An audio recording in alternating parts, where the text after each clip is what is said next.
Today, I am truly honored to introduce you to Rich Loud. And if you know him, you love him. I always want to be fit enough to run a marathon tomorrow. And I put my hand in there to feel where the ache was, and I had a lump in my armpit. And I was like, this is not good because I have a lump in my armpit and a lump in my breast.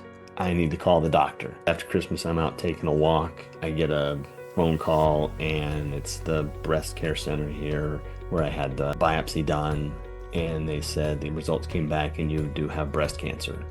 And I was like, of course I do. It's hard to think about not running now. Less than 1% of all the breast cancer cases are in men. I was offered a way not just to help me, but to help every man that comes after me. The first thing I said was, I'm all for science, but I'm not willing to die for it. And he said, well, we don't want you to die either, and that would be unethical. Hello and welcome to My Kind of People. Today, I am truly honored to introduce you to Rich Loud. And if you know him, you love him. He's just that kind of person. Rich is an inspiring endurance runner, a friend, a incredibly beloved the Adventure Fit Club member, and he's also a dude with breast cancer. Rich is most definitely my kind of person, and I can't think of a better way to start off Breast Cancer Awareness Month than having Rich share his journey and his message with us today. So I give the very warmest of welcomes to Mr. Rich Loud. Welcome. Hi, welcome. Thank you for the welcome. That was great. You're very, very welcome. And I'm so grateful to have you on today. You know how much I love and care about you. I've loved being your friend, coaching you. We've really, really gotten to know each other well over the last year. And I'm just so excited. As I know so many other members of the Adventure Fit Club, they'll all be listening to this, I'm sure. We'll be delighted to have you on so other people can get to know you as well. And as we speak about this, how did we meet, Rich? I think I came to know of you by listening to your podcast with our buddy Yimmy. Yes, David Yin. He's got a lot to It, answer for. Hey. yeah, he does.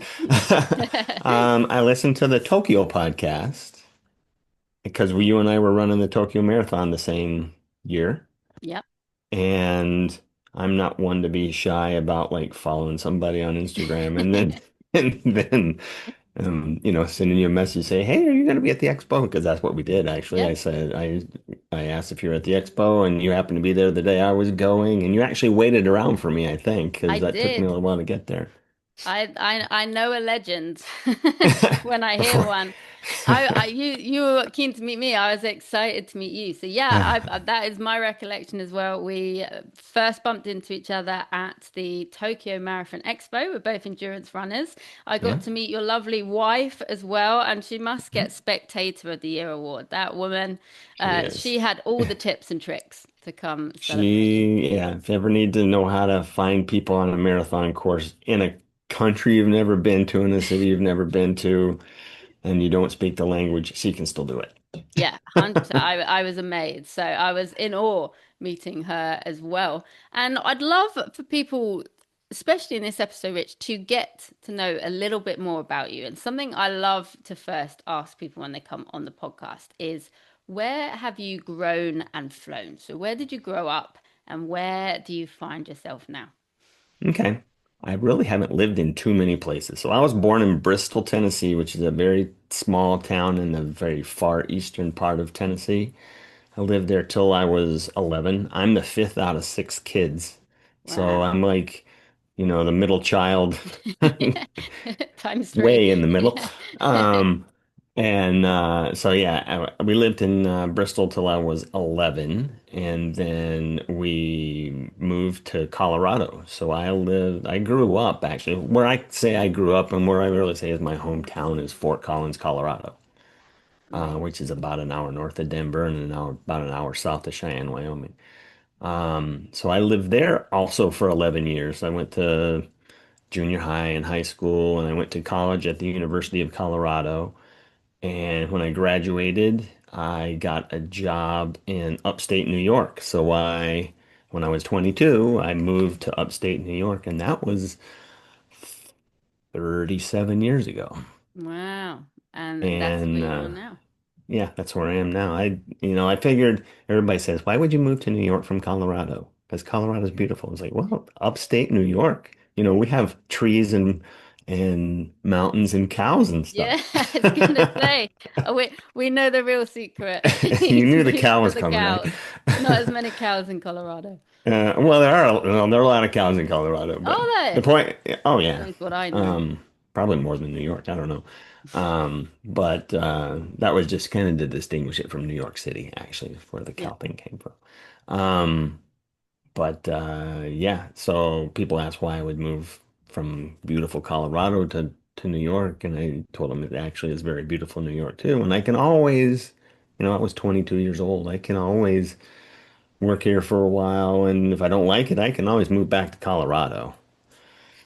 And it turns out I loved it here. So I've been here for 37 years. I love that. It sounds like that would be a good song title. I can always move back to Colorado. Yeah, Probably is somewhere. probably, yeah, probably something. So But yeah, yeah, upstate New York, beautiful. I've been to New York and upstate a few times, so I do not blame you for wanting to move there and be there quite happily by the sounds of it for the last 37 years. And yeah. part of the journey of Rich, as we discussed, we met at Tokyo Marathon Expo. A huge part of Mhm. your journey has actually been the endurance world, endurance running, marathons. How did you get into all of that?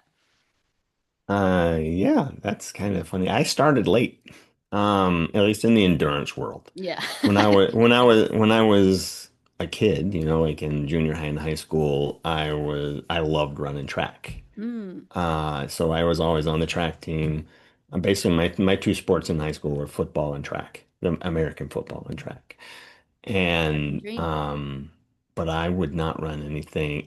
On 800 meters or 800, 880 or half mile, whatever, was too far. I 800 or bust. hated it. I hated that. Anything that far would I hated it. I was very fast. I was quick. I was a good sprinter. Yeah. But my sweet spot there was the 400 or the quarter mile. So I did really well in that up through high school, but I wasn't D1 college material for running, and I wanted to go to the University of Colorado, which is a D1 school. So basically, I didn't run in college. Yeah. I stopped after high school. And I mean, I like really stopped. I would occasionally go for a 2 mile jog or something like that, but I never really ran. And it wasn't until I was 35. No. Ooh, 40, 44. Wow. That's amazing. 44. A guy at work who was 11 years younger than me came up to me and said, "Hey, old man, let's do a triathlon." And I was like, "I'm not doing a triathlon." And Yeah. don't call me old man. Yeah, exactly.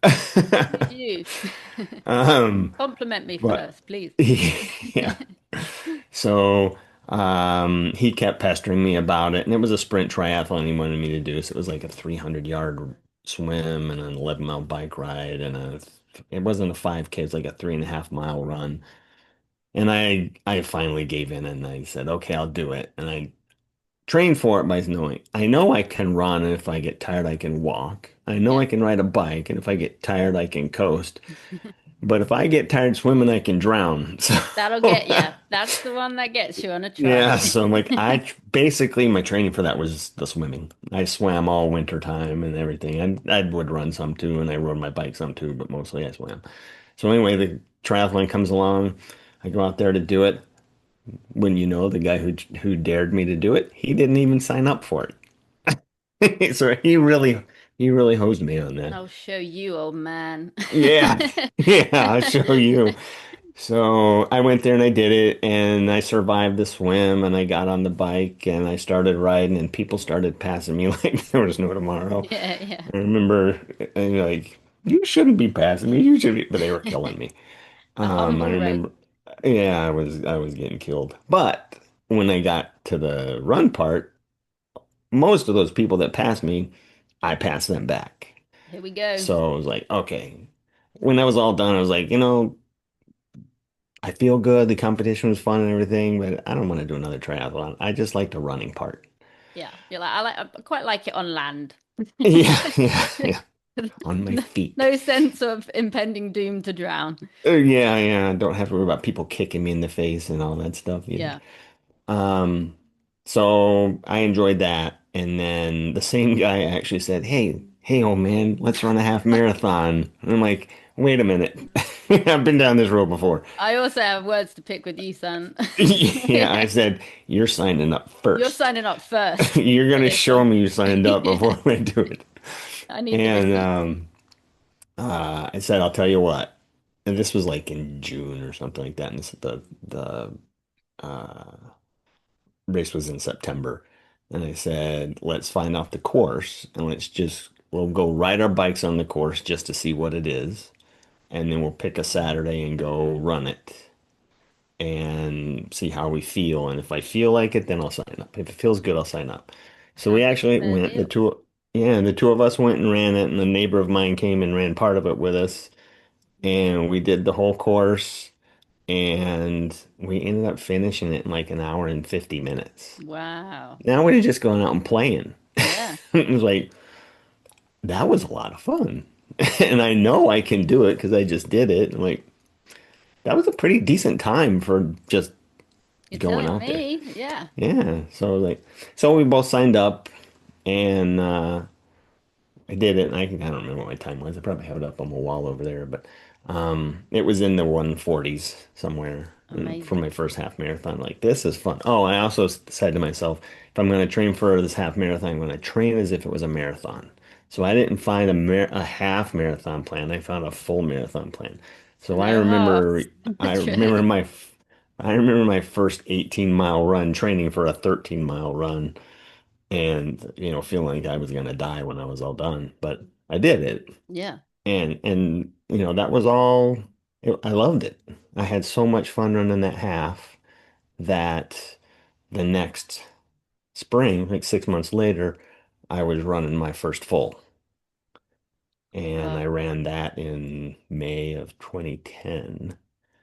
And it's probably a one and done, but you know how that goes. Yeah. If you don't know how that goes, I just ran my 53rd marathon a couple days ago. Incredible. Incredible. I hope you rocked up and got your own back. You rocked up at that desk and was like, hey, young Padawan, let's do a marathon. Yeah. Oh, I did. I pestered him to run other things with I me hope too. so. I Yeah, hope so. yeah, yeah. And actually, I've probably run more races with his older brother now than with him. Yeah, But amazing. So that is where the bug started. And that's I where the feel buck like started. that is very apt for you because knowing you as well as I do now, you do not do things by halves. So it No. is no surprise to me. Half marathon, I'll run as if it's a full. Yeah, actually, a friend of mine said one time, he's like, you know, when you decide to do something, you decide to do it in the extreme. Oh, You never 100%. just do anything the normal way. Yeah, that's pretty true. I think I, my brother said something like that to me one time too. yeah, I wouldn't have been surprised if you were describing that try and you're like, so if I was going to do a sprint try, I might as well have like practiced swimming the channel. Yeah. Yeah, no, that's when it was in the wintertime I was training, so it was all in the pool but yeah, I just had to find the right endurance sport for me, and it was happened to be one third of that try. It was the running part, and I had always liked running before, so that was good. The interesting thing there too was, remember, I never wanted to run more than a quarter mile when I was younger. I mean, I ended up getting injured in football in high school and I couldn't play my senior year, so I went out for cross country. I did not like it at all. We ran 5Ks. I did not like it at all. Bless you. But there's some magic happening. If I would give it, and I do give this advice to people who tell me they hate running, and then I ask them, "Well, how far do you run?" And they say, "Oh, I ran 2 miles and I hated it." I'm like, "Well, you're not running far enough." Because this is Yeah. what I learned.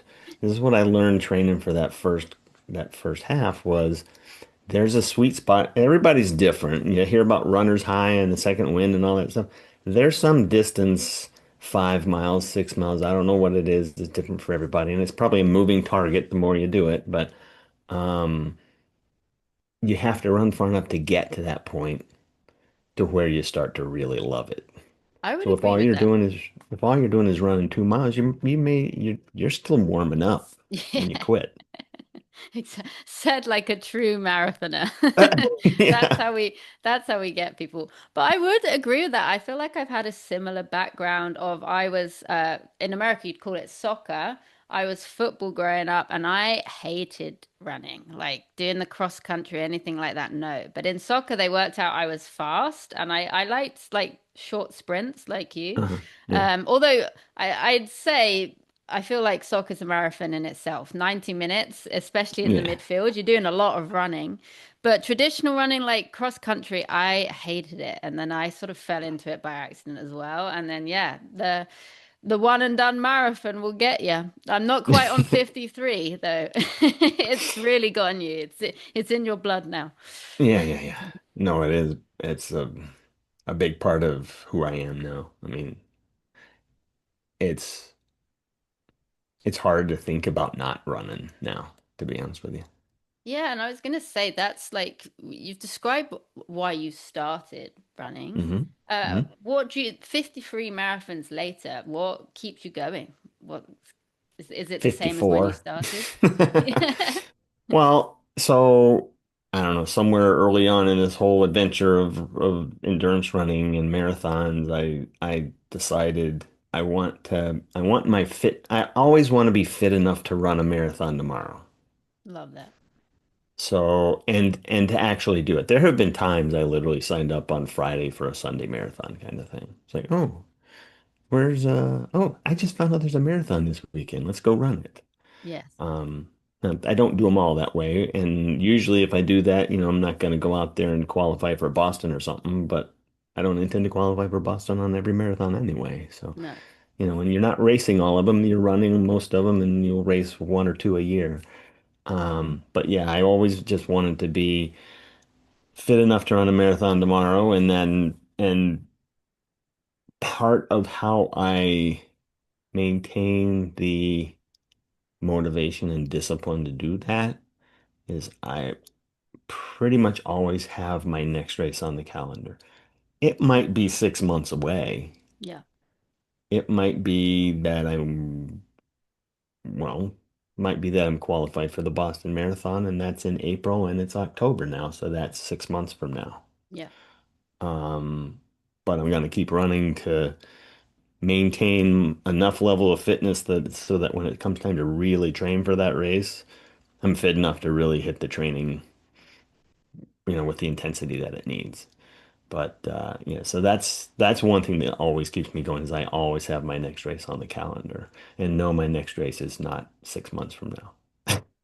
My Yeah. next race, my next race is less than 2 weeks from So now. he's back, baby. That calendar's getting full, just how we Yeah, it's like to full. see it. It's full. Um, but it's really, really great advice. First of all, like knowing your why and what motivates you. That's very much the Venture Fit Club answer, right? And anyone who's Hmm. listening, first of all, again, Rich is very seasoned in marathon running. So just to be clear, we would not recommend anyone just going out and trying to run a marathon, right? It's always to No. be better prepared, but knowing what your baseline is. So for Rich, his baseline is I like marathons are such a huge part of the way you adventure and do things.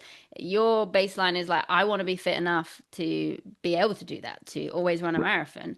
And Right. it's kind of that whole point of like, what adventures do you want to have? Where is your baseline, right? That baseline you can keep coming back to. And I'm the kind of similar ethos. I try and train in a way where I'm only ever X amount of weeks out from trying something even maybe completely new. Like I have a level of strength, I have a level of mobility, a level of fitness where I could give most things a go. Because for me, adventuring, I love marathons, don't get me wrong. And that baseline can stay the same for that. But I also love the idea of like I could kind of give anything a go. So I think it's great advice from you there is working out what your baseline is. Hmm. Where do you want your thing to be, right? Of I'm Right. always fit enough to do X or whatever. But then also it sounds like such simple advice, and again, changes per person. But something so key about what Rich said is just even that having something in the diary, it just takes away that little barrier of friction there, right? Where you Yeah, could be start off, oh, I've really worked hard, I'm going to keep the fitness, but actually maintaining that and for like 53 marathons worth, like that's a lot of consistency playing out there. That's actually kind of a consistency masterclass, and it doesn't come from anything. But I don't think you have to be, although I think you are supernatural, Rich. You don't have to be supernatural, right? It's actually these small things that compound over time. right. And something as simple, like you said, of what's the next thing in the diary, having something to shoot for just helps keep that inspiration along. Yeah, So I exactly. love that. Fantastic, fantastic advice from you. And you are someone that gives great advice. You are a cheerleader and such a champion of other people. That's one of the joys of knowing you. It's just you do that so effortlessly. You really, really, you can tell how much you love endurance as a sport, right? I see a Hmm. lot of people that are good endurance athletes, right? They're impressive, they're fast, but you can really, really tell the people that love it when they really are doing everything they can to make it as welcoming and set up opportunities for other people to experience the sport you love. And that's Yeah. something I see all the time from you. And I know you've inspired a lot of people to get into running, to get into endurance, or even just find their own level of fitness. So, with you inspiring all these other people, who has inspired you on your journey, whether that's in the endurance Hmm. world or around it? Who has been like a mentor or inspiration for you? Um, I mentioned I was the fifth of six kids. Fifth of six kids. I always looked up to my brothers and sisters who were, in some cases, that make it, some are going to be quite a bit older than you, and seeing what they did in their sports. Yeah. And I always wanted to do that, except swimming. I tried swimming and Yeah. I just didn't We've enjoy done being on that. the swim I team. don't want to drown. I mean, I love swimming. I just didn't like being on the swim team. Yeah, fair. But I'd see my brother playing football and I wanted to play football and I'm not gonna lie, I'm competitive. I wanted to be better. Now, whether or not I was better is not the point. That's what I wanted, Yeah. right? I wanted to do it and I wanted to be better. I have a sister who was a high school track star phenomenon, whatever. She, I think she had the state record in 800 meters or well, half mile back those days. Wow. And it was like, I want to be like that, and so eh, that I got a lot of inspiration, a lot of motivation just from being one of the youngest kids and wanting to do the same things that my brothers and sisters did, but always do more. And that's kind of like where that whatever you do in the extreme. That's where you ran one marathon, I'm gonna run two. Yeah. Actually, I'm gonna keep going. I'm gonna run 53. I'm gonna run 100, whatever it is, Yeah. You did this. I want to try and do that. Now I want to do it again, or I want to do it bigger, or whatever. That's why I run 100-mile races. It's just now who I am is like I guess who I'm trying to do more than now is me yesterday, if Yes. that makes sense. Love that. Absolutely. So, um, you know, that's where my motivation started when I was very young. And, I just kind of continued from there. And I mean, I don't know, this sounds kind of weird, but I kind of motivate myself now because I want to do. They say you want to be the only person you might have said this actually on your last podcast. The only one you're the only one that you're competing against is the you of yesterday or something like that. Yeah, I think Right? I Well, that's literally actually said that today. So, but that's I because we're think I so in listened line to with that. I listened to that in the car today. I'm like, somebody said that. Who was it? I, I Uh, feel like it was Gandhi or someone. so, but that, I thought about that. I was like, that is who competing with is maybe not even the right term, but it is who I'm competing with. It's who I'm trying to do better than or do more than or whatever is the me of yesterday or the me of last year or whatever.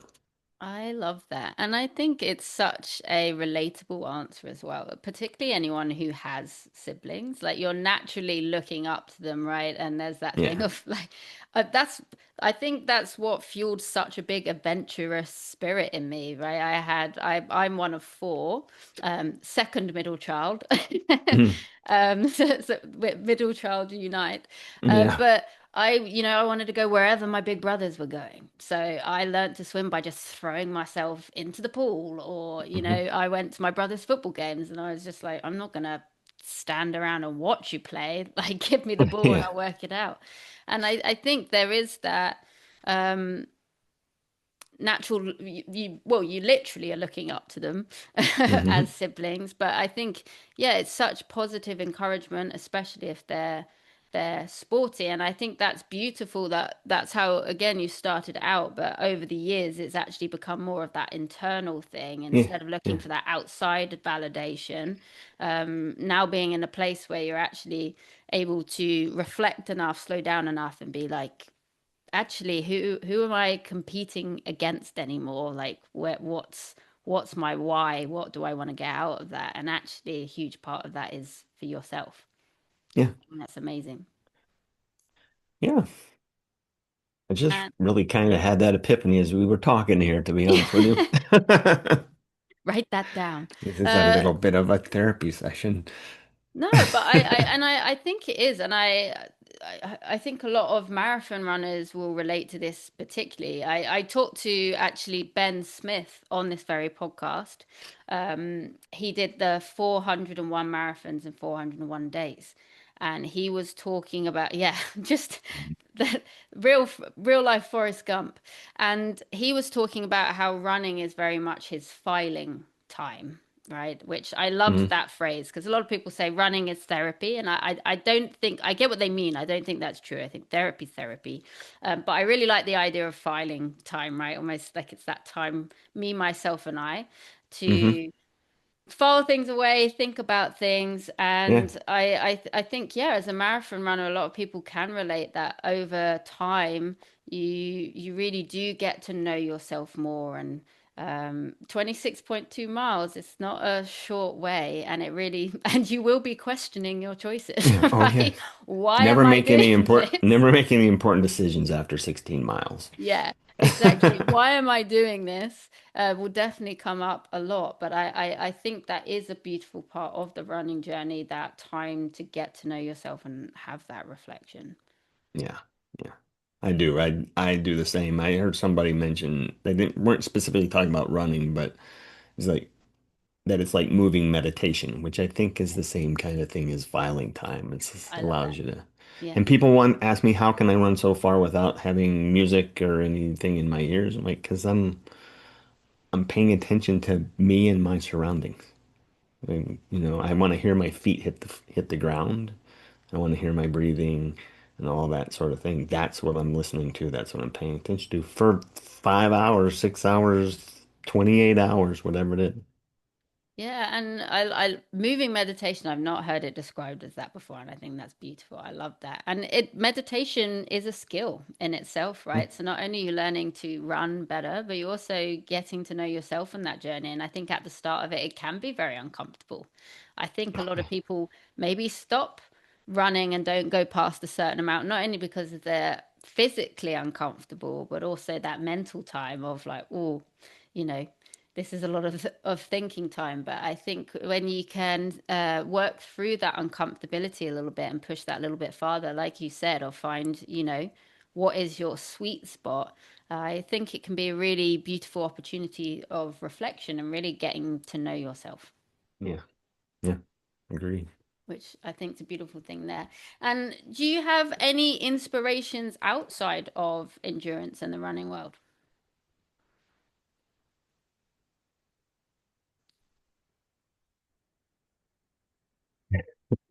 I'm thinking. It's, yeah, please take the thinking time, take your filing time. Let me go for a run. I'll be right back. Yeah, exactly. Go for a moving meditation. Yeah. I mean, yeah, I get inspiration from the people around me, my family. Um, you know, people talk about how their kids, when they're teenagers, drive them crazy. And I tell them, because my kids are almost 26 and 29 now, there'll come a time when they're actually giving you good advice. Yeah. You know, they may not want to hear your advice when they're young or when they're 13 or something like that, but there'll come and you may not want to hear their advice when they're 13 either. Yeah. But there'll come a time when they're getting out of college or whatnot that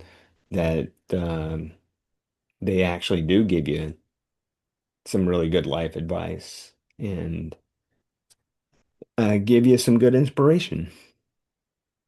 So, I love that. And it is a um, beautiful family that you've created. And I really do think, I think you can get advice from all ages. I appreciate, yeah, yeah, as a 13-year-old giving you advice of, Dad, I think I should have whatever curfew I want, you know? yeah, Maybe some advice you might not take on. But yeah, I really think like if we're open to it, you really can learn so much from many different ages. I actually find it fascinating. Maybe not necessary advice, but learning from kids. I think kids can be a great reminder of a lot of things yeah, sometimes. If yeah, certainly like giving things a try, you know, being more comfortable with failure, being more yeah, open and receptive to things, remembering to yeah. see the world with new eyes. I will say my daughter gave me some interestingly good advice when she was probably 15. And that was we needed a new car because the other car was dying and I needed to give my son something to drive. So he was going to have my car and whatnot.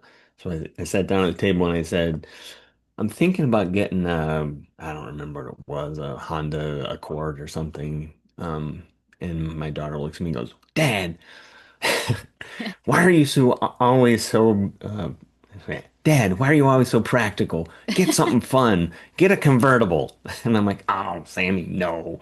And my wife goes, yeah. I'm like, what? Yeah, I can. Really? The next day we went out shopping for convertibles and I ended up buying a Mustang convertible that I've had for 10 years and we all love driving. It was Well, like it there was the we greatest thing.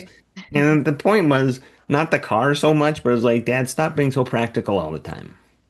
Yeah. Live a little.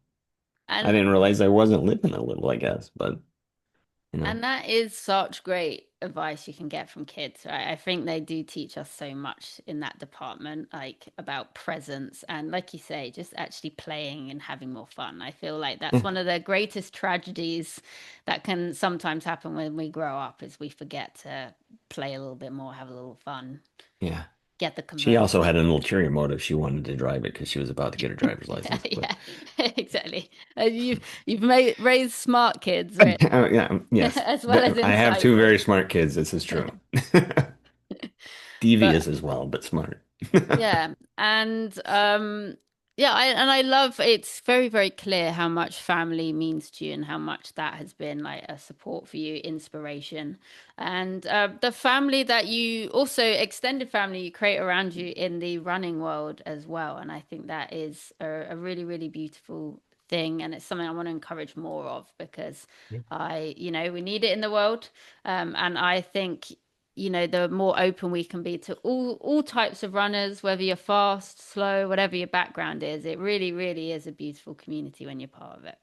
It is. And that's one of the things I love about it. And it grows and grows. And it's not you and me sitting here talking right now is a proof of the fact that it's not just the people in your neighborhood or in your town. I have friends, you do too, Yeah, but I have friends I met through the running community literally all around the world. yeah. I have friends in London, I have friends in Chicago, I have friends in Atlanta, I have friends in Mallorca. It's like I want to go run that marathon, by the way. This is his unofficial telling his coach. It's already on the calendar. I just got to figure out when it is. But yeah. But yeah, it just keeps growing and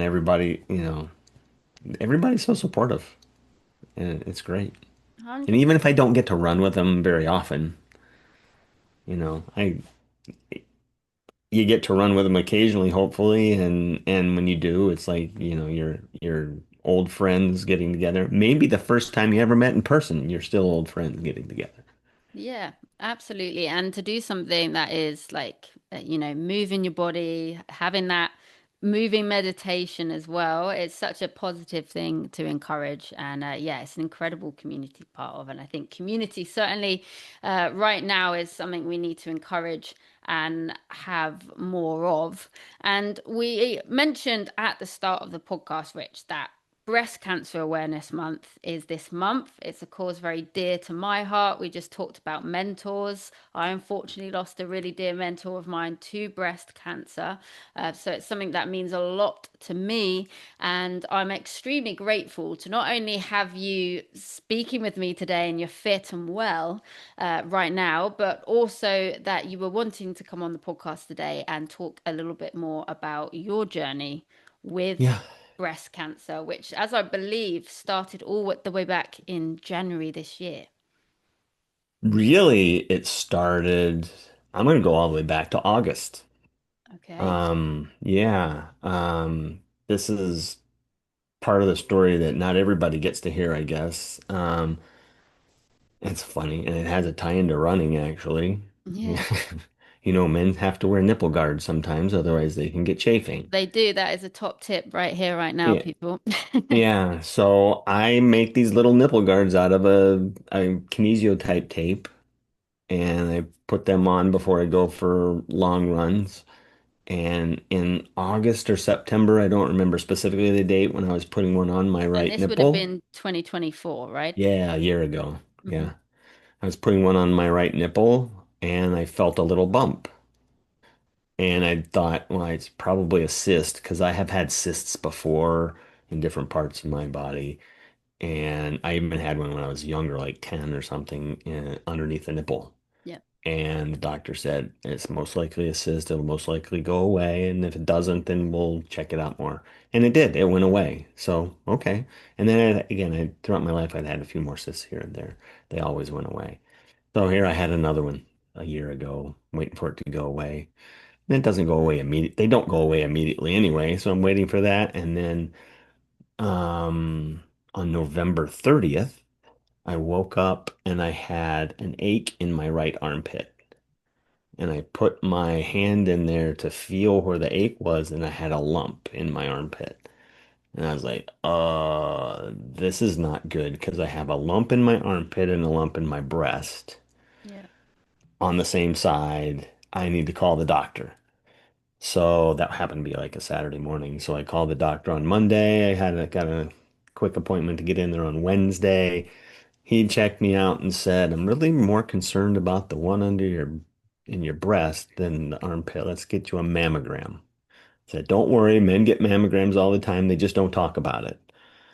Um, and we'll get you an ultrasound too. So I went the next day, got a mammogram and an ultrasound, and they got a phone call that night and from my doctor, and he said, the mammogram looks suspicious. We need to get you a biopsy. And you know what I said to him? He's like, can I still run the marathon this weekend? Yeah. That's And he all well said, and good, but I mean, don't get me wrong. I was a mental basket case at this point, I can but only but imagine. I Yeah. was also like, I have a, can I run that marathon? He's like, yeah, I think it would be good for you. Go run it. So I went and ran the marathon. Marathon itself was fine. The drive down and back, because it was a long drive, was kind of torturous. But Yeah. anyway, I had a biopsy the following Friday, Friday the 13th, and they said you'll find, well, it takes 5 to 10 business days to get the results. So I'm like, I'm looking at the calendar. That's Christmas. They're not going to call me before Christmas. The only way they'll call me before Christmas is if it comes in early and it's good news. Yeah. Like, I'm just thinking they're not going to call me if it's bad news. They didn't call me before Christmas. On December 27th, 2 days after Christmas, I'm out taking a walk and I get a phone call, and it's the breast care center here where I had the biopsy done, and they said the results came back and you do have breast cancer. And I was like, of course I do. Wow. I'm just everything up to that point was every step I took was a step towards having breast cancer. Yeah. And then they got the phone call, they said you have breast cancer. I'm like, yeah, I kind of knew it. I had resigned myself to that because just how everything went. So it's not like I broke down crying on the side of the road or anything. I actually just finished my walk. I had two other phone calls during that walk, one from my doctor's office, and then the same woman called me back to tell me that I had an appointment the following Friday with surgical oncologist here. And so that was January 3rd. So that's when, you think it started, but really it started all the way back in like August or yeah, August and who knows how long the lump was in there. Yeah, that's the thing. These things grow. Yeah, I can tell you I didn't feel it in July when I put nipple guards on in a race in July, but anyway, so yeah, it's been what is it? It's been 9 months now of having it and dealing with it. Yeah, and what a life tilting walk Oh that you yeah. had. And you like I think it's just a testament to the human body, right? How and especially yourself, like how well you look after yourself, how in tune you are with your body. Like it's pretty remarkable, really, the fact that you do in a way because of the nipple tape check yourself so regularly and you noticed it Yeah. pretty early on.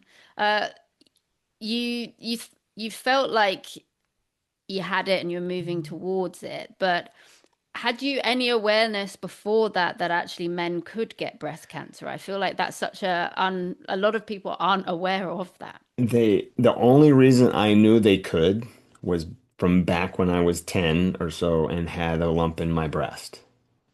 That's when I was told men could get it. But up until the point where I was 59, almost 60 when I felt the lump this time, it never really crossed my mind. It never crosses almost any man's mind, and probably almost no woman's mind that men can get breast cancer.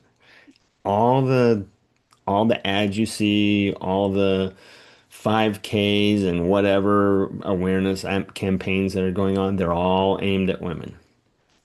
They're, I want to say none of them. I'm hesitating because it's getting better. Yeah. And I'm going to say partly because of me, but partly because of some other guys I know. But it's all aimed at women, so nobody thinks about men. Men don't think about men. They don't feel their breasts. They don't feel their armpits. I had to feel kind of way up in my armpit to find that lump, but it hurt, so I went looking for it. But men don't think about it. They don't do it. And then if they find something, they don't think it could be breast cancer, or they're like, I don't want to go to the doctor because I don't want to find out I have breast cancer. The problem with that is, if you don't go, it's just gonna grow Yeah. and it's gonna spread and it's gonna not be stage two like mine was, which was it was all confined just to my breast and my armpit. You might find it in your bones, you might find it in your lungs or your liver or your brain. It's too late then, and that's why men have a lower survivability rate than women right now. Because women are aware of it, they get checked at the doctor, they have their routine mammograms. Men don't get any of that stuff.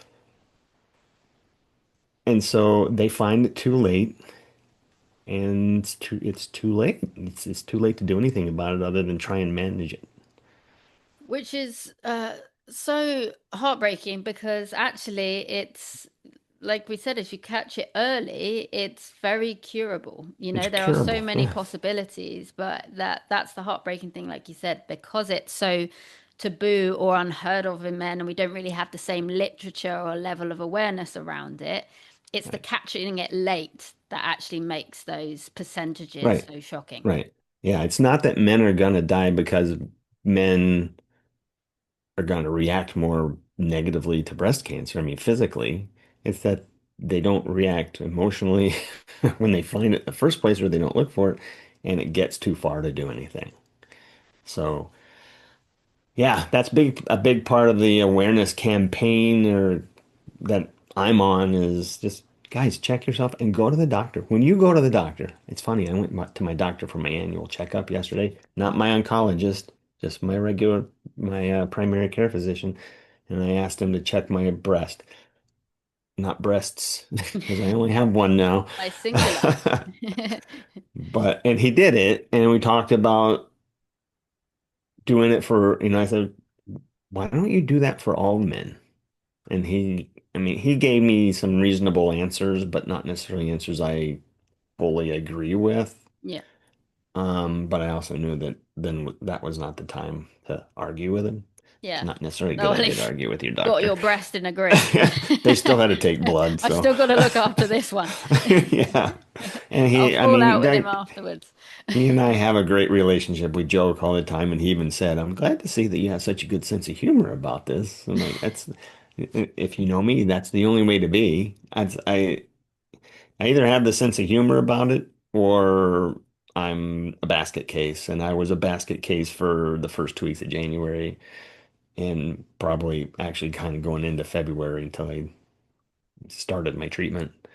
Then I became Mr. Positive. I was like, I was night and day different. I know I just kind of like segued way away from my doctor now, but you know, some things that I also want people to be aware of is you go to your first doctors that diagnose you, and you're going to get handed off to surgical oncologist, medical oncologist, all these things. You're going to be told what the treatment plan is likely to be. You're going to get all this stuff laid out for you.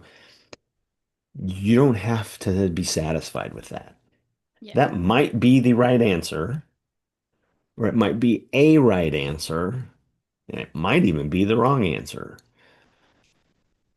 It's it was never a question in my mind if I would get a second opinion. Just like when I was younger, it was never a question in my mind I was going to college. It was just like it's just how it is. Yeah. The thought of not going never occurred to me.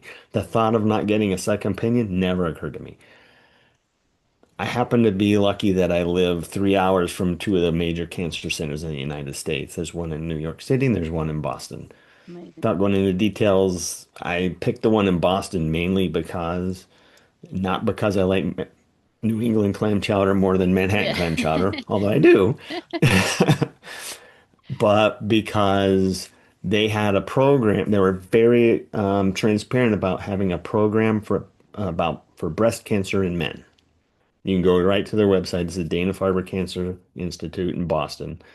Um, they have the director of the program shown his picture on the webpage. It's got the different oncologists that are participate in that program. So I called up and got an appointment with them, and ended up the director. I didn't have an appointment with the director, but he saw my case and read it and said, I want to talk to that guy. I want you to switch appointment from this doctor to me. And then another surgeon who I had actually wanted but couldn't get, she saw my case, or maybe she talked to the other doctor. I don't know. But Yeah. she said, I will come in early or stay late the day you're here to meet with you. Wow. So these two high level oncologists treating men with breast cancer specifically wanted to see me. And that kind of told me there's something special going on here. Yeah. And so we met with Dr. I'm going to say his name, Dr. Leone. He is the man for breast cancer in men, to be honest with you. He is the oncologist you want to see if you can. Um, and he went through the whole thing and showed me how, like I said, what you're first offered might be the right option, it might be a right option, or it might be the wrong option. Turns out that what I was offered here at home was one of the two right options. There was another one. What I was supposed to have was chemotherapy, Hmm. the one that you think of with the hair loss and all that, then surgery, then radiation, and then a 5-year maintenance thing. Um, Another option was hormone therapy, then surgery, then radiation, and then a 5-year maintenance program. And he said, the way we look at your case, you could have been either one. We might have offered you the hormone therapy rather than the chemo. It's less toxic. Yeah. And this is what we know about men versus women in treatment and how men respond one way, but women respond another way. Or let me put it this way. Men don't necessarily respond as well to the type of chemo as women do. So we would probably offer you this other approach. However, there's very little research in men. Yeah. All the treatment for men has been extrapolated from research on women, but men and women are different.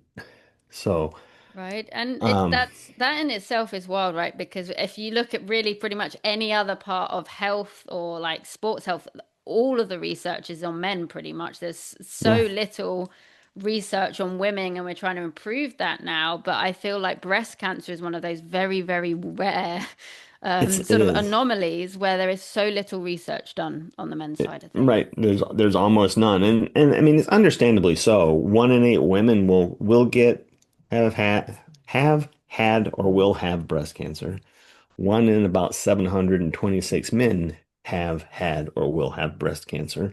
So it's about 1% of all the breast cancer cases, less than 1% of all the breast cancer cases are in men. So it makes sense that the focus is always on women, but that doesn't mean men don't exist. 100%. And it doesn't mean that the treatment for women works for men. No. So, so they were running a clinical trial that was aimed at taking some things that are approved for women, tweaking them for men, and testing them on men. And these were all hormone-based therapies. And he offered me participation in that trial. And the first thing I said was, "I'm all for science, but I'm not willing to die for it." And he said, "Well, we don't want you to die either, and that would be unethical." Yeah, yeah. I was going to say, good answer there. I was Yeah, waiting. I was like, yeah, whether we're choosing this doctor very much relies on this question. yeah. No, he explained the whole idea of placebos, and they don't use them; they use a control, and the control is one of the treatments that was already available, and that sort of thing. So we did sign up for it, and I did do the clinical trial. It gave me the opportunity to not have the more toxic chemo approach. It gave me the opportunity to run 4 marathons during treatment, Incredible. when I probably wouldn't have been able to run one if I was on chemo. I was told by the doctor here that was prescribing the chemo, was like, I don't think you'll be able to run Chicago Marathon, but we might be able to get you ready for Boston at 26. Like, and just so everybody listening knows, like I said, I ran 4 during treatment. I ran one 2 days ago, 3 days ago. I'm running Chicago in less than 2 weeks, and I'm running New York City 3 weeks after that. Unreal. And a lot of that is because I was offered this opportunity that I wouldn't have been offered at home. I was offered this opportunity because I went and got a second opinion. Yep. And that's one of the powerful things about a second opinion. So I say that the doctors at Dana-Farber not only saved my life, but they saved my way of life too. So I was able to do all that same stuff that I normally do. And they all say, try and maintain as normal a lifestyle as possible. And like, well, I don't know if you guys realize what normal lifestyle for me is, but okay, I'm gonna go run 4 marathons. If you say so. I'll It add was some more awesome. marathons. Yeah. I actually had to cancel 5 races. Which other people be like, yeah, but you got to do those. But I know how difficult and challenging that was for you because that is Yeah. such a huge thing. You're a guy who does what he says, so I know how incredibly difficult that was. But as well as the life-saving second opinion from them, saved your own life with that as well in being adamant and trusting yourself and trusting your body. Yeah. And I think that is a huge, huge message and hopefully a really, really important takeaway Yeah. for people to come away with. No matter what is going on with your body, what area of health, if you think something is not right, go to the ends of the earth for yourself to get those extra opinions. Right. You know, Advocate for worst case yourself. scenario, you're going to feel relieved, maybe even a tiny bit silly of like, oh, okay, maybe I was worried about nothing. But it's never silly when it comes to your health. And always better being safe and checking these things. So I genuinely Yeah. believe you saved your own life there of being like, you know what, this is my body. if I'm in the world, this is my home for the rest of it. You know, that you take yourself with you everywhere you go. Absolutely, your priority should be your health and looking after it. And if you don't feel something's right, even if you've got an opinion and it's something still feels wrong, then absolutely go get another opinion. Yeah, get another opinion for sure. And by doing that and by changing my treatment approach, not only did it help me, it helped the doctors here closer to home because now they knew there was this clinical trial and they could refer people Yeah, to it. And but it also, again, you're not always going to be offered a clinical trial, but I was offered a way not just to help me, but to help every man that comes after me. So, you say I can, yeah, I'll donate some money to breast cancer research. And I have, and I do, and I will again. yeah, But I also donated me. yeah, And so, I can say I don't just support research, I am research. yeah. I am one of the subjects of that. And I know that what they learn from me is going to help potentially every other man that comes after me. Now, the amount of power that gives you psychologically going through this adventure, and I do use the term adventure because it really went from being a nightmare up until the point where I started that to being an adventure. Yeah. Because now I'm like paying attention. I'm getting a lot of really good treatment from the doctors. I'm getting a lot of tests. I can look at all my numbers, and it was like, what are my blood counts going to be this week? And blah, blah, blah. Look at all that. What's going to happen with my testosterone after I got that shot? I'll tell you, it went away. But, I was told that was going to happen too. Um, but it went from being my breast cancer nightmare, breast cancer journey to being my breast cancer adventure. And I looked forward to going to the doctor. I looked forward to seeing what the change in my tumors were every time they checked them. Um, it was just an amazingly enlightening experience to be part of something like that, as opposed to every 2 weeks going and sitting in an infusion chair and sitting there for 2 hours while they pump chemicals in my body. And that's just And, because and that's the way we do things, right? That's how the yeah, way it has to go. yeah. So that was really cool. And I will also say that I think circling back to the whole endurance Yeah. thing and being always knowing what my next challenge is going to be. My sister actually put it when I was talking to her one time, it's like, I never thought of you as being sick. I just thought of you as having a challenge you had to overcome. Likewise. And that's how I felt. That's I never once I started treatment, I never felt like I was sick. The only time I felt like I was sick and I kept telling myself I wasn't was before I knew I had cancer. Yeah. Then it became okay, this is just like training for a marathon, right? 16 weeks of therapy of treatment. A marathon training plan is 16 weeks long. Yeah. I'm just gonna go through it and I'm going to do all the workouts, if you will. And it And was yeah, so inspiring seeing you go through that and your mentality throughout all. And just for anyone listening, to be clear, like you can't get having cancer wrong, right? There's yeah, no right or wrong way of dealing with it. It's just this unbelievable life shifting event. I can't even imagine. However you deal with it is no judgment, whatever way it's works for fine. you, It's right? And right. also our body, exactly what Rich said earlier is we don't know how our bodies are going to react to treatments. You know, there's different treatments for men and women, and your body will react in different ways. So there's no way to get cancer wrong, right? You're going to find your own way to work through it and do it. But certainly from an outside perspective, Rich, and being along and getting to witness part of your journey, it has been so inspiring the mentality that you've approached it with. And can't, like I said, I can only imagine. I've not had cancer myself, but I can only imagine like criticizing your body, being angry at yourself, or seeing it as the way your body was failing you and all the things you couldn't do. It's been so inspiring to watch your taking it and your mindset and choosing actually, instead of criticism, I'm going to come from a place of curiosity and focus for what can I do right now? What is within my influence for both yourself and very inspiringly, it was no surprise to me that you'd picked an option that only not only was helpful for you, but also is going to help a lot of other people. That is, as I say, to know Rich Loud is to love Rich Loud. That is you all over helping people at the same time.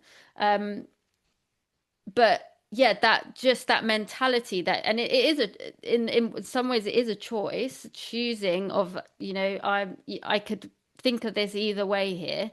I'm actually going to look at it as it's happening to me, but how can I approach my body with curiosity, and what's ahead of me is curiosity, and see what actually I do have an influence on. And I don't want everybody to think that there weren't down times. Yeah. You know, the worst part was December and basically December and January was before I knew, and then when I knew, but I didn't know the extent because you have to go through all these scans to figure out, okay, you have cancer now. How far is it spread? We know it's here, but is it anywhere else? Going through those tests, that's tough. And I was ready to call the doctor and ask for anxiety medication, literally. And when I got the phone call that I was clear, I was like, "Phew, thank you very much." But even after that, I still had a hard time sleeping. I didn't know what the plan was gonna be. It really took until it probably was the when I took that first pill and I said, okay, this is when I'm doing this. This is my treatment. I have now taken a step towards being cured. Everything else up to this point was testing and planning, and now I'm actually taking action. And that's when like things flipped a lot and I was okay, we're on it. Positive. It's like we started the race. Okay, let's go. Yeah. And it really like being, you coach through the journey, seeing that endurance mindset come to play, right? That you really have looked at it as an endurance event. How do we break this down into the different sections of the race to get you over the finish line? It's been a really, I know, powerful sort of metaphor for you and how you've approached that and gone forward. And also inter interesting the different things that have come up as well that I don't think a lot of people realize that can be side effects of treatment. One of them being testosterone levels, Yeah. which is another difference between men and women. Men having much, much higher levels of testosterone. So that's been an interesting path of us. If we've been trying to keep your fitness up as much as possible, it's pretty remarkable. We've talked about the marathons, but really, bar a few weeks around surgery, you've able to actually maintain a lot of your strength training sessions as well and Mhm. mobility. But one of the things we've had to consider is actually the change in your testosterone levels. Yeah. And I didn't realize the effect that would have until the last time I talked with my medical oncologist, Dr. Leone, and I didn't see him every time I went to Boston. I had to go every 4 weeks, and I would often see his nurse practitioner, but I saw him for the last session, and I had told him about the 4 marathons, and he was like, "What?" Yeah. And I said, "Yeah," and I got worse every time because like the first one after I started drugs was fine. Then I started some additional drugs, and that one it got really rough. And then the next one was really bad. And then the next one was awful. And then the last one I just did for fun. So I didn't care. I walked a lot and stuff. But I said my performance kept getting worse. I can really tell the difference of not having enough red blood cells because I get fatigued really quickly. Said I understand blood doping because if you have extra blood cells, you feel better, and if you have less, like I have, you feel a lot worse. And he said, don't forget androgen doping. And I said, what's that? And he said, people will take testosterone to improve performance. But 2 weeks after you had this one injection, 2 days after you had this one injection, you had zero testosterone. Wow. And you ran 4 marathons after that with zero testosterone. I'm like, that makes me feel really good Yeah, medical marvel. I told you. because I was able to do that with no testosterone at all, and people take testosterone to perform better. I feel really good about how lousy I did in those I races said to you, you now. don't have to be supernatural, but you are rich. Medical tests have proven it. That Um, was pretty cool. But I think that's it was information I wanted to share because, as I say, there isn't as much research on Yeah, men with breast cancer. There's not enough information about that, and I think that is certainly when we've been talking over this journey for you, that was certainly one of the bigger side effects that has had a bigger knock-on yeah, effect. But particularly if we're talking today about males, I think that was a side effect important to talk about today because that's one of those it, lesser known things you wouldn't think about and is quite obviously unique to yeah. men having a lot higher naturally levels. Right, right. Yeah. Again, it's one. Even going through it, I didn't realize it. I mean, I felt it, but I didn't know that's what I was feeling Yeah, till he told me at the end. Like, oh. And there are other side effects that are. I mean, you're gonna have side effects with various drugs and anything anyway. But I did have to deal with a lot of fatigue because you just get your body's going through a lot with it's fighting cancer. Your hormones are all out of whack. You get tired. So those afternoon naps happen. You just do them, you know. yeah, Um, and I joke about it, but I've had a lot of hot flashes. So yeah. I know what menopause feels like. It was, I haven't reached the menopause yet, but that's the only way I could sort of describe it is a lot of women will go through this point in their later life where it's almost like being a teenager again, in the sense where you're suddenly having to learn your body all over again Yeah. because of this change in your hormones and, having these side effects and symptoms. Must be a very unusual experience that a lot of men having breast cancer would not be prepared for, right? It's not something you expect to Yeah. happen in your life. Right. It's something you hear about and you just kind of it's almost like breast cancer. It's something that women deal with and men don't deal with. But you know what? Men do deal with breast cancer, and if you're on the right drugs, right medication, you're probably going to deal with hot flashes too. You're going to have some side So, effects. but I mean, the only thing worse than living with hot flashes is not living at all. So, Agreed. Hot flashes will take it. I'll, yeah, but We'll take yeah, it for sure. And having gone through this journey, and you've very much been learning as you go along, especially so because, as we said, unfortunately, not as much research and information out there. A huge part of wanting to have you on the podcast today and also you wanting to come on the podcast today was to spread that awareness and spread that message. Are there any things that we haven't discussed so far, any takeaways that you'd really like people to know coming away from this episode, particularly men, um, of what to maybe look out for, signs wise, things to know? yeah. I actually just did something with Dana Farber social media on this for today.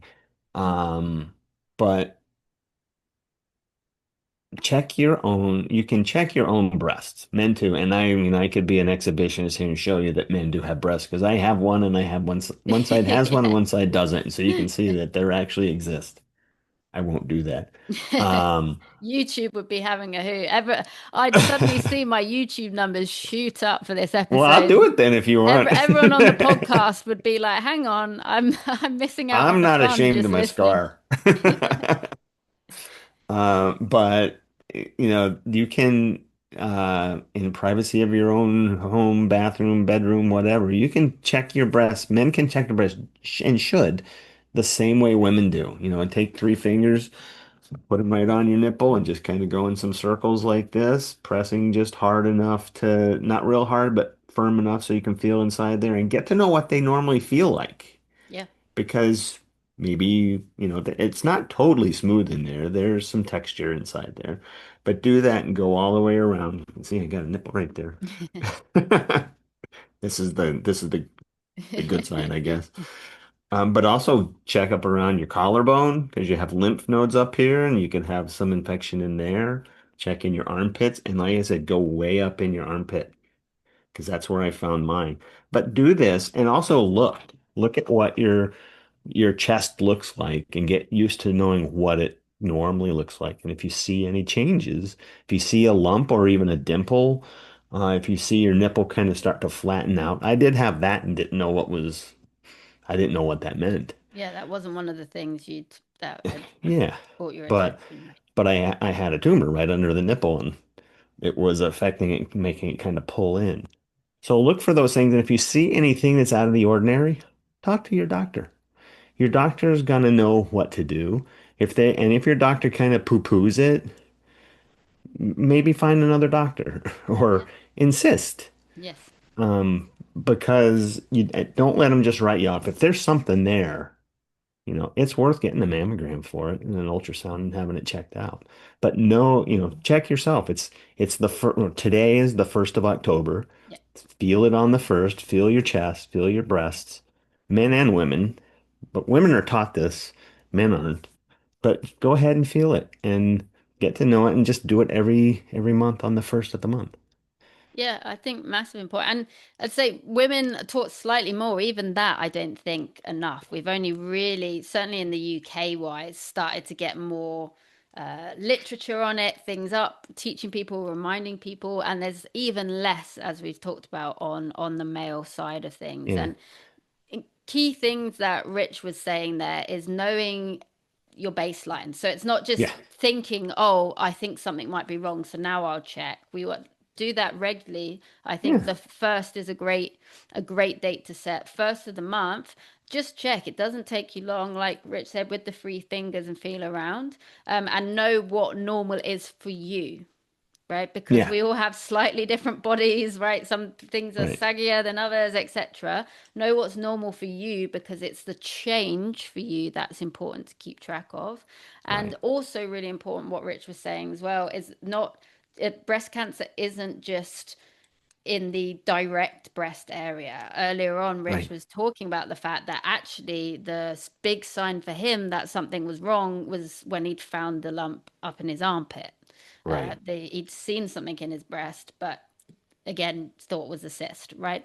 Right. So up to the collarbones, all of those areas really, really important and genuinely could save your own life Yeah. and certainly other people as well, talking about this stuff, letting other people know men have breasts just like women do, right? It's Yeah. just Yeah. another part of your body. And the more we can talk about this stuff and normalize it, the less taboo it becomes. And Right. there's no Right. way it should ever be taboo that you have natural body parts that women have too. And of course, having that natural body part, it has tissue, it's a growing living thing.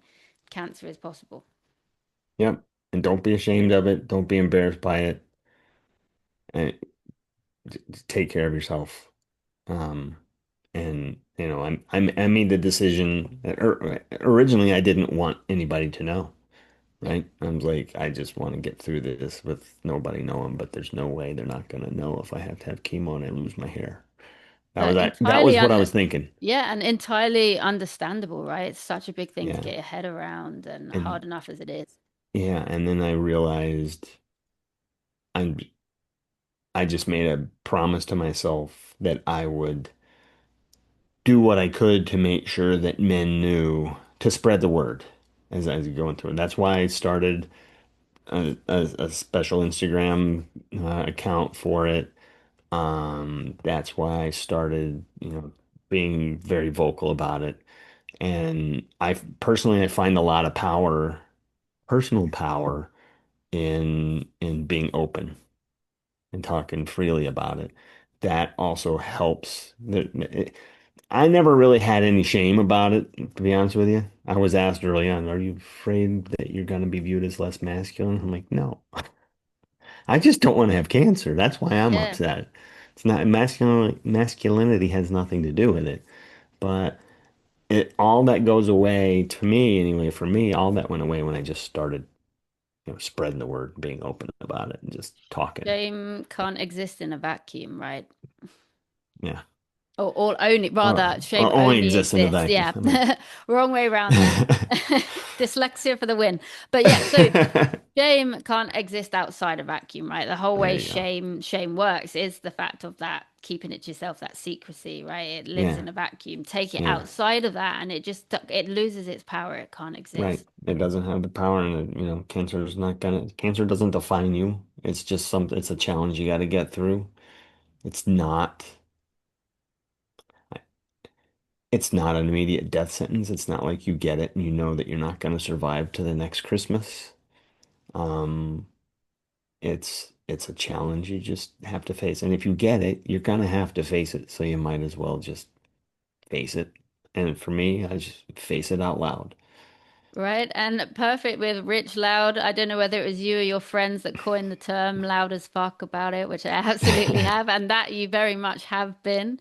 But you don't have to be loud as fuck about it if you're not there, right? You're on your own Right. journey. It doesn't mean like shouting it from the rooftops or even having to have a platform with it, but even just Yeah. telling someone, even Right. having a quiet word with some of your male friends and just letting them know to check. Those are Yeah. all powerful things that takes that shame outside of the vacuum where it can't exist Right. and does genuinely change lives and save lives. It does. And I know that the number of people that tell me, "Oh, I got a mammogram today." Usually that's women, but but men tell me I check myself now, and I'm gonna talk to my doctor. I'm gonna have him check me when I go in for my physical. That's great, great stuff to hear.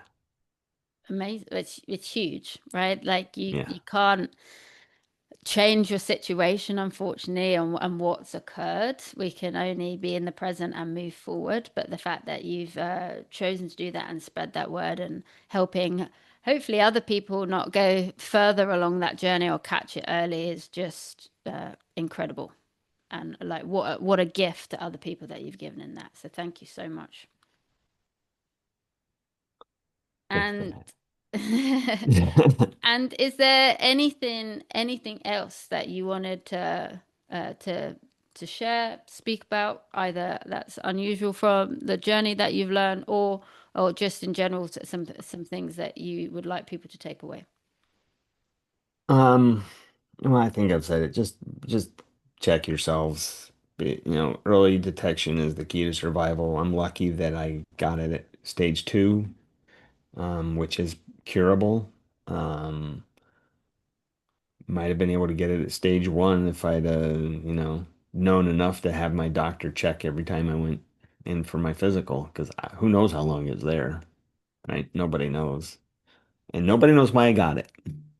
I don't have any known gene mutations. Yeah, So it's just, I just drew the short stick. But it can happen to anybody. Check yourselves and go to the doctor, because the only thing worse than going to the doctor and asking to have him check your breast is to not going to the doctor and having them find out that you had breast cancer. absolutely, absolutely. And yeah, hopefully, some big takeaways from this episode. I think for both men and women, I certainly, some of the things that Rich was talking about, we can all be doing. And hopefully, as well, any women listening to this, you can also spread that awareness too, right? For any males in your life and let them know that, to be checking themselves as well, and help spread that good word.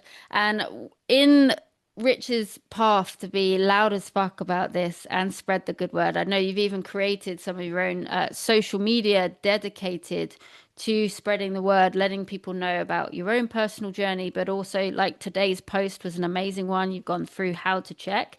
And if I'm correct, on Instagram, that is at a.dude.with.breast.cancer. Is that Correct. correct? A dude with breast cancer with dots in the middle of everything. Little nipples So, in between. yeah. Yep. I didn't think of it that way at first, but that's kind of how I think of it now. You're welcome. You're welcome. But yeah, that's the way to find me. I'm happy to answer any DMs or anything like that. If anybody wants to contact just a male breast cancer organization, there's the Male Breast Cancer Global Alliance. And it's mbcgalliance.org. And I think it's the same thing on Instagram, but you can certainly find them. And if ever anybody just wants to know, they can DM me and I can send you the link to it. They're a good resource too. And they actually have a Facebook group too for if anybody wants to contact uh, a specific organization. They're a good one to go to. Amazing. Thank you so much. And I will be putting links to Rich, links to that in the episode description. So you can always come back to this episode and those details will be there. You can find it. And I'll promise as well, when this episode is shared, we'll be sharing some clips online. It'll be on YouTube. I will put the links there as well. I'll share it on my stories just so we can get it everywhere we can. And you've got then a link to Rich, follow his journey and hear more about the nuances of going on that journey, seeing as probably his 65th marathon by then. Yeah, I think I'll be at 56 by the end of the year. It will, it will. So catch him on his running journey, and there is so much to Rich just beyond his breast cancer journey. That's why I really wanted to start the episode getting to know you a little bit more. So please follow not only for the incredible information and the good word that Rich is spreading, but also just to follow this awesome human being with all the other incredible stuff and positivity that he is sharing in the world. And like I said, when the episode goes live, I'll upload on my stories those links as well. But thank you, Rich. I appreciate it so much you coming on. Like I said, it's very, very personal to me. Even more personal now knowing you and having my friend going through that journey as well. And yeah, I just think what you've done to spread awareness already is just truly incredible. Well, thank you. Thank you very much. And thanks for giving me the opportunity to talk about it. uh time the opportunity to spend more time with you, like the honor is mine. The honor is mine. And yeah, no, we want to keep spreading the word, so we're going to coin that phrase. Please, once you've heard this episode, we would love to invite you to be loud as fuck as well, about sharing that dudes can have breast cancer too, and let love on people. Cancer or not, we need to be loving on everyone, loving people more, but especially loving people and letting them know that there's no shame in the journey, and all we want is for people to be as fit and healthy as they possibly can be. Yeah. Amazing. All right, well, thank you for being loud as fuck with me today, Rich. I Well, again, thank appreciate you for it. giving me the opportunity to be loud as fuck too. You are so welcome, and yeah, we will speak to you soon. Thanks for listening, everyone.